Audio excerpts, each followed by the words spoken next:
Ladies and gentlemen, boys and girls, as always, the Kingu of Lightning is here today, bringing you guys and gals, as usual, Naruto Gaiden chapter reviews. Today, Naruto Gaiden, the 7 Blue Moons of the Winter Solstice, chapter 700 plus 5 review. If you haven't seen the live reaction in this corner right here, boom, also a link in the box below. Now, I know it's been some time since the King of Lightning has done a review, and that's life.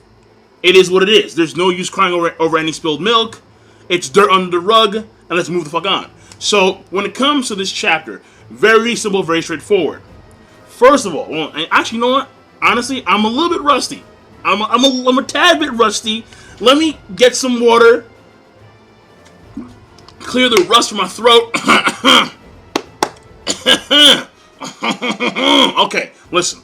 When it comes to the chapter, first of all of this Sarada, Sasuke, family interaction.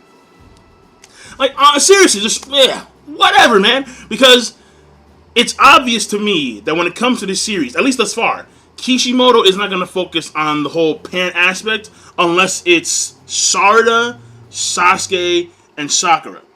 Naruto, what have we seen that's of note when it comes to Naruto and Bolt that we didn't get from, like, let's say, like, the last chapter of Naruto?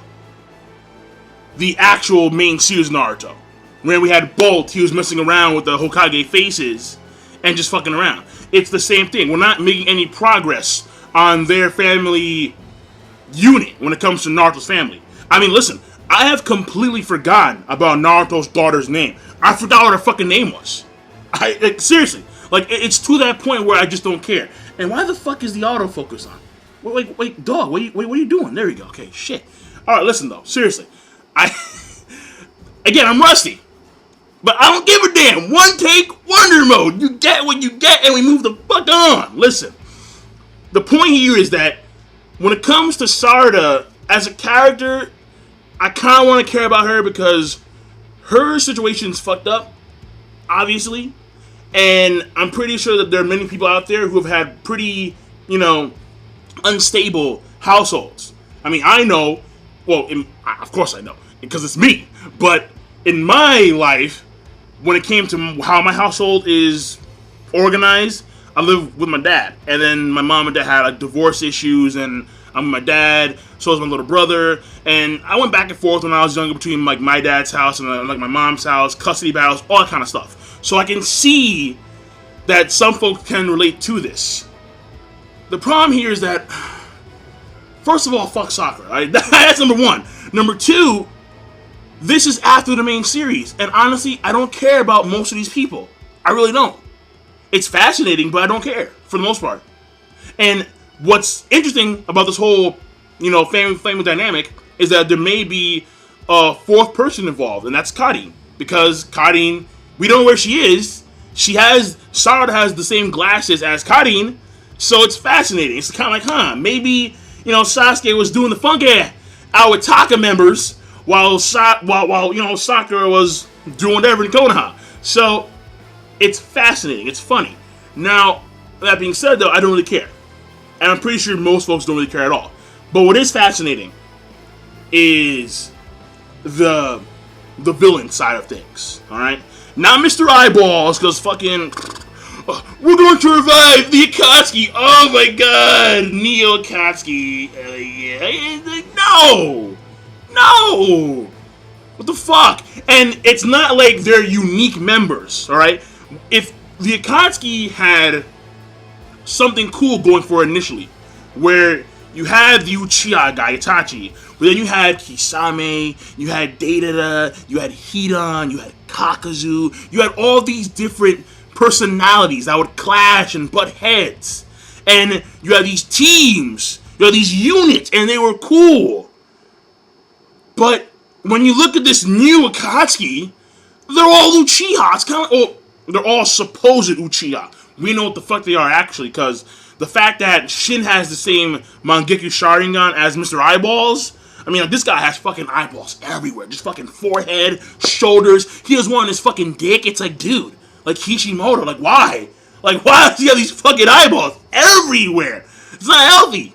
But regardless, the fact that Shin has the same Mangekyo Sharingan as Mr. Eyeballs is leading me to believe that they're not full-blooded Uchiha. Because we know for a fact that when it came to Sasuke and Itachi, they had different variants of Mangekyo, and they're fucking siblings. They're brothers. So, fact of the matter here is that they're probably exchanging eyes. Like, I don't know where they got these eyes from. Like, it's amazing. Like, Kishimoto, there's some kind of, like, hidden warehouse of, like, Uchiha eyeballs that some of these villains find. Like, oh, shit! An Uchiha warehouse fucking full of eyeballs. Oh, yeah! I'm gonna do the most sensible thing. I'm gonna take these eyeballs, put them in my own eyes, because they can exchange eyes like fucking handshakes. As well as on my forehead, on my fucking arm, on my thighs, on my fucking tits. It's like, dude, like I don't want this guy to take his shirt off, because I'm gonna be, if he does, I'm gonna throw the fuck up. I'm gonna throw the fuck up.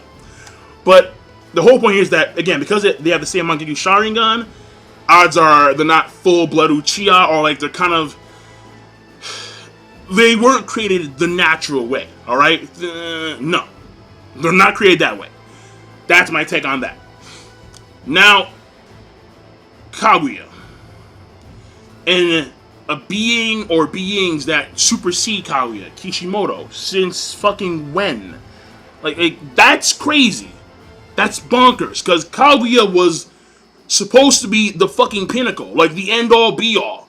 The mother of fucking chakra over here. And the only thing that I can think of that's actually superior than Kaguya in the actual lore is the Shinju tree itself. Maybe, I don't know. Because you have the Shinju tree, then you have the actual fruit that Kaguya ate in order to actually consume chakra, in order to actually attain chakra. So, if we can assume that it's actually, from this standpoint, from a biology standpoint, it makes sense in a way, I guess.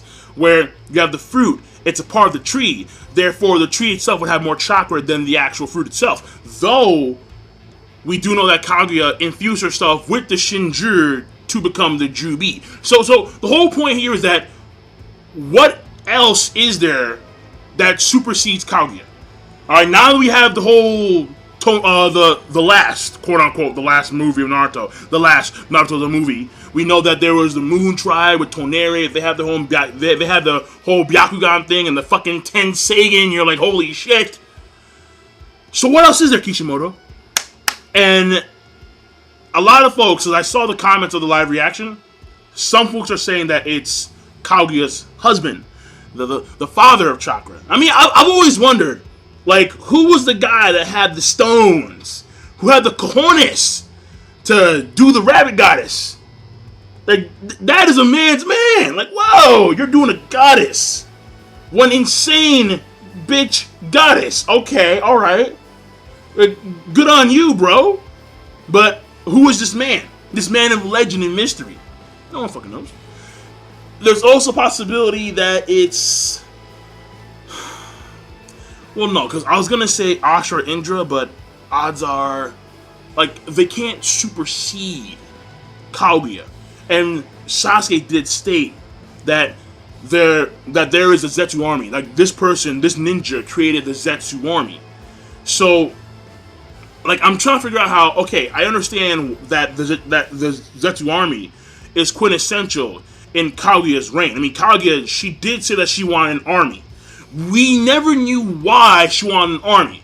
So, what Sasuke is talking about may actually be something that had opposed Kaguya's reign, but for some reason was inactive when Kaguya became the Jubi by combining with the Shinju and took on her own sons. Apparently, this thing was inactive, didn't do shit. Like, that's why it's so confusing. This being that was so powerful that at one point in time assisted Kaguya and then may have actually, like, betrayed Kaguya, apparently was MIA throughout the entire thing, throughout, like, the millennia. It's weird, man. It's fucking weird. Like, you would think, at least when the Tree of Genesis, like, woke up and it started to activate and, you know, do its roots and whatnot, You would think that this thing would actually be on the move, but no, nothing. Not a peep. Z's all damn day. 1,000 years of sleep. It's like, nigga, wake up. Like, seriously. He missed like 13,000 alarms and shit, man. I just don't see how it's possible. That's my only issue. It's fascinating, and I'm tuned in. I'm tuned in to see what the fuck's going on there. But I don't see how it's possible. So unless this thing was like in like another dimension, because Kaguya, we know that she can. I mean, okay, fine. So let's just assume that this thing, this ninja, this entity, had opposed Kaguya, and then Kaguya trapped this thing in like another dimension. Because, oh fuck, I don't know. Okay, all right, okay. Shit. There was a chapter previously in Naruto where I forgot what chapter it was. But it's a chapter in Naruto where Naruto, Sasuke, Obito, Kakashi, Sakura are fighting against Kaguya in her, final alternate dimension. And people noticed in one of the panels there was a small silhouette of a dude, like in like the corner somewhere. Just a small silhouette of like what appears to be a man in the corner. And initially, folks thought that that person was Tonere, because it would have ties to the movie, like Tonere, because he had the Otsutsuki bloodline thing going on. But we find out in the film that Tonere has no relevance to the whole to the whole alternate dimension. It's a whole moon tribe thing going on there. So now that we know that Tonere is not a part of the whole alternate dimension thing, with that small little silhouette, perhaps when Hagoromo returned everyone to the actual world with the power of the tail beast, perhaps he also brought back this person too. This person that Kaguya had previously sealed in her core dimension. Maybe. Again, I'm going to find the picture, I'll put it in the corner somewhere, if it's already there. But the fact of the matter here is that there's that person that possibly is still around doing shit. I don't know. So, it is what it is. So, the mysteries are deep. And we now see why Sasuke couldn't do anything with his daughter for the past, decade or so. Because he was out doing what he does best. Saving the world. And, granted, his notions were fucked up originally. I think that he was on something, The eternal Batman. The eternal Avenger, if you would. But the whole point here is, when it comes to that, we now understand why he was never part in her life. Because this mission is key. He's trying to search for this thing that could destroy the world. It doesn't matter if you want to see Daddy. If the world goes boom, we're all fucked. So, have to go find this thing beyond Kaguya. So that's it. So that's it. That's my thoughts on the chapter. That's my analysis of the chapter. The chapter is good from the standpoint of Kaguya and the villains and whatnot. And, see Naruto do a little combat here and there. That was okay. Naruto, yeah, he blocks these knives with like a QB paw thing. And then after that, he protects Sarada with the face of Nine-Tailed Fox. Okay, fine. But overall, the fact of the matter here is that I only care about what's going on with the villains. Fuck everything else. So I said I'm done. King Lightning, rate the video, comment, subscribe as always. Have a nice one. And give me your thoughts. Choppering overall, okay. And I'll leave it at that.